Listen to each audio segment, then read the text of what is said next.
सहाबी सरवर कायनात सल्लल्लाहु अलैहि वसल्लम की मजलिस में हाजिर होकर अर्ज़ करता है, अल्लाह के प्यारे पैगम्बर औसीनी, मुझे कोई वसीयत कीजिए।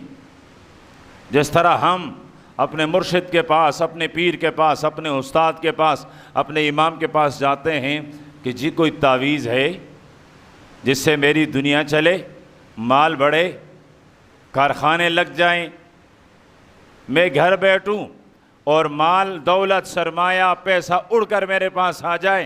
क्या इस तरह की कोई चीज़? हमारी चूँकि नज़र सोच दुनिया की है तो हमारी ज़ुबानें दुनिया बोलती हैं, हमारे कान दुनिया सुनती हैं, हमारे दिमाग दुनिया को सोचती हैं। लेकिन सहाबा किराम, उनकी मतमई नज़र, उनकी फ़िक्र, उनकी सोच आखिरत थी।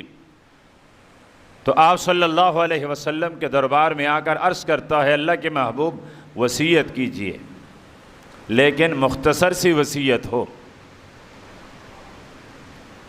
आप सल्लल्लाहु अलैहि वसल्लम ने इरशाद फरमाया, कुरान पाक की आयत है, फमन यअमल मिस्काल ज़र्रतिन खैरन यरा वमन यअमल मिस्काल ज़र्रतिन शर्रन यरा, कि जो आदमी एक ज़र्रे के बराबर अच्छाई करेगा कल क़यामत को देख लेगा, और जो एक ज़र्रे के बराबर बुराई करेगा वो भी कल क़यामत को देख लेगा। अमल से ख़बर रखने वाला वो गाफिल नहीं है, वो परख भी रहा है, वो महफूज भी कर रहा है। सहाबी मजलिस से उठा, ज़बान पर अल्फाज थे, यकफ़ीनी ज़र्रतैन, ये 2 ज़र्रे मेरे लिए काफ़ी है, ये 2 ज़र्रे मेरे लिए काफ़ी हैं।